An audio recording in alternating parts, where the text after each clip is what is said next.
ہر روز ہی سن دیو اتاریاں نو سن کے دیکھو انشاءاللہ چس آئے گی. ایسی گل ہی کوئی نہیں, مسئلہ ہی کوئی نہیں جناب. لیکن یہ بات, اور اتاری ہوں یا رضوی ہوں, کیا فرق کیا ہے؟ منزل تو مدینہ ہے نا. ٹھیک ہے, لڑانے والے اور ہوندے نے, اور جڑے لڑان والے سن جو ہے بھی کوئی نہیں, سارے اپنی بکریاں کلیاں پا کے بیٹھے جے. میں کہ آ جے دی اوقات. آواز کمزوروں والی ہے, سمجھ آ رہی ہے آپ حضرات کی؟ تو بندے کو ویسے ہی شیطان ہونے نہیں, بندے کو بندے کا پتر ہونا چاہیے ہے. تبلیغی میدان میں لوگوں نے ایک طوفان بپا کیا ہوا تھا, 150 سال تھے, ان کی کمر توڑنے کے لیے تبلیغی میدان میں پھر ریاض قادری کو آنا پڑا, اور الحمدللہ اس نے 40 سالوں میں یہ کام کیا, ساری دنیا دیکھ رہی ہے. اور تدریس و تحریر کے اندر ایسے ایسے لطیفے نکمے کمینے لوگ آ گئے جن کو پتہ نہیں ورفعناہ مکانا علیہ کی تفسیر کیا کرنی ہے. وہ بے غیرتیاں کر رہے ہیں, لال داڑیاں ہو گئی لیکن پتہ نہیں میں نے کیا کہنا ہے. ہم نے کہا تھا تم رافضی ہو, اور تمہاری بالی بھی رافضیوں والی ہو گئی. وہ بھی کہتے تھے وَإِنَّ مِن شِيعَتِهِ لِإِبْرَاهِيمَ, ایتھے ابراہیم شیعہ نظر آؤں ہے کہ تم ہی یہ گل کر چھڑیا تو رافضی ہے. اب کہتا میں تو اتنا بڑا ہو گیا ہوں, میں نے نہیں پتا. میں کیا بس اوقات اونٹ وڈا ہو جاندہ ہے, انہوں پیشاب کرنے والا کوئی نہیں آؤں. وہ اونٹیں شرم اور حیا کرو. اور ایسے ایسے خبیث مویشی آ گئے, ایسے ایسے اجڑے ہوئے چمن آ گئے, ایسے ایسے برباد قسم کے لوگ آ گئے جنہوں نے تحریر اور تقریر کے میدان میں ڈاکہ ڈالنے کی کوشش کی. اللہ نے ان کو روکنے کے لیے کبھی مفتی منیب جیسا بندہ دے دیا, کبھی مظفر شاہ جیسا بندہ دے دیا, کبھی غفران شیروی جیسا بندہ دے دیا, اور ایک آواز اتنی بھاری خادم رضوی جیسی آواز عطا کر دی ہے. اور پھر ساری زندگی یہ سسک سسک کے مرتے رہے. اللہ نے ڈاکٹر اشرف آصف جلانی جیسی آواز بھی دے دی ہے.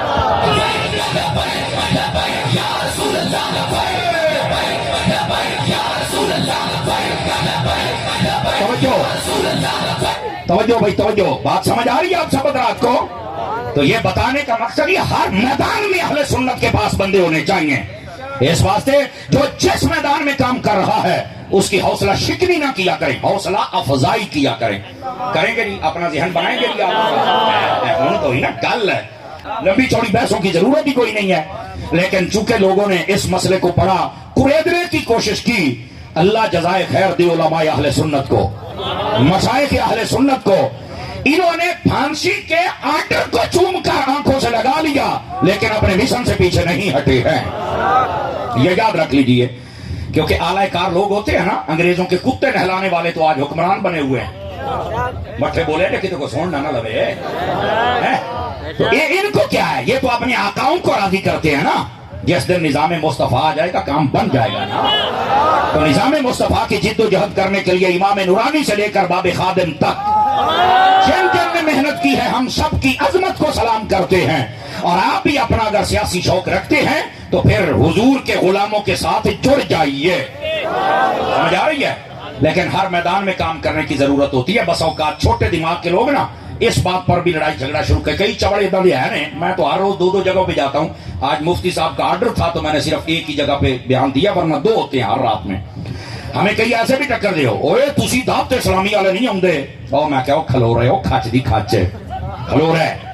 ہاں ہاں, یہ ایسے چبل ہیں, اللہ نہ کرے کوئی یہاں بھی ہو. میں نے کہا چلتے چلتے ٹیوننگ کر دوں, کیونکہ اس چیز کا فقیر اسپیشلسٹ ہے. انشاءاللہ دوائی پوری دے کے جاؤں گا. یہ بک بک بند کریں آپ حضرات. دیکھیے ایک سادہ سی بات ہے, آپ نے مکان ہی بنانا ہے نا, دیواریں کھڑی کرنے والے, چھت ڈالنے والے اور ہوتے ہیں, پلستر کر کے انہیں ٹر جانا ہے. وائرنگ کرنے والے اور ہوتے ہیں, انہوں نے وائرنگ کر کے ٹر جانا ہے. رنگ کرنے والے اور ہوتے ہیں. سمجھ آ رہی ہے کوئی نہیں آ رہی؟ انہوں نے رنگ کرنا ہے. تے ہن کندا بناون والا آکھے اوے وائرنگ والا کتھے ہو, تسی غدار ہو گیا, تسی ساڈے نال آ جاؤ. جاؤ چبڑے دا کام ہی نہیں ہے, تیرا کام میں کر رہا. بندے دا پتر بن کے بولنا, ہوں تکڑا ہو کے بولنا جڑی میں گل کردا پیا. ہوں وائرنگ والا آ گیا, کہندا کتھے ہو, کہندا ہنے کتھے مستری کتھے ٹھیکیدار. او چبڑے جاندی انہاں دا کام مٹا ہونا, انہاں لا لئیاں, تو ہن اپنا کر رہا, اپنا کام کر. اس طرح تو سارے نو غدار کہندے رہو گے, وہ کہندا میرے اللہ, وہ کہندا میرے اللہ. بندے دے پتر بنو جو میدانی عمل میں کھڑا ہے. ہوں سن میں جڑی گل کرن لگیا, اس کو چاہیے میدانی عمل میں کھڑا ہو جائے, دوسروں کو غدار نہ کرے. تیری ڈیوٹی ہے, دوسرے بھی دعا کر رہے ہیں اور ساتھ میں دبا بھی کر رہے ہیں.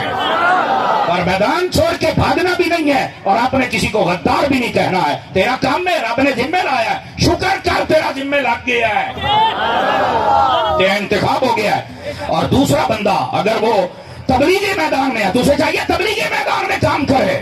اس کا یہ نہیں حق بنتا کہ تسی جناب علی 2-4 جلوس کر دے تو ساڑھے نال تسی نہیں جاندے. او بھائی وہ تیرا اپنا کام ہے, اپنا کر رہا ہے. تحریر والے کا اپنا کام ہے. اہل سنت کے کام 3 طریقے سے ہو سکتے ہیں.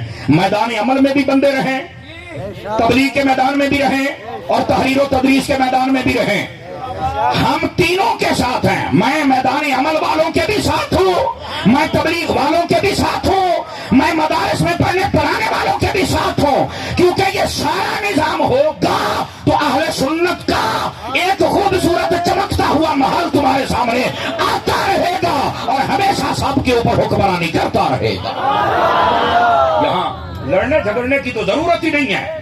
جس کا جو کام ذمہ لگ گیا اللہ کا شکر ادا کر لگ گیا. ساڈا کام میں تقریر کر کے لوگوں کو موٹیویٹ کرنا, اور ساڈا ضمیر مطمئن ہے, ایسا کام پورا رکھی دا ہے. اللہ کے فضل سے جو موضوع ہوتا ہے کوشش ہوتی ہے کہ اس موضوع سے وفا کی جائے, کرسی سے وفا کی جائے. آپ نے بلایا, آپ کو پیغام پورا پہنچایا جائے. لیکن یہ کیا بات اپنوں کے بارے میں نفرت پھیلانا, اپنوں کے بارے میں زہر اگلنا اور منہ تے آ جانا کہ حضرت صاحب سبحان اللہ تواڈے تو مکھنا دا پیڑا چوری کٹی ہوئی سبحان اللہ, تے پیچھے جانا تو منہ جو زہر اگلنا. یہ کیا بات ہوئی بھائی؟ نہیں ہونا چاہیے. اور جس دن اہل سنت تم اس روش سے چل پڑو گے اللہ کے فضل سے دنیا کی کوئی بد مذہبی والی قوت وہ تمہارے سامنے ٹک نہیں سکتی ہے. تمہاری منزل مدینہ ہے اور تم مدینے پہنچ کے رہو گے.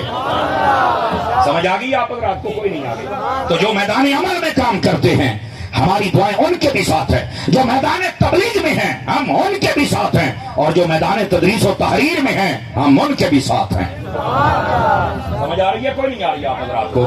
گرامی قدر حضرات, میدان عمل میں رہ کر ختم نبوت کے ڈاکو, عظمت نبوت صحابہ کے اوپر داغ لگانے والے ڈاکو, ان سب کو قلع کما کرنا ضروری ہے. اور اس کے بھی اہل سنت کی ایک فورس ہے.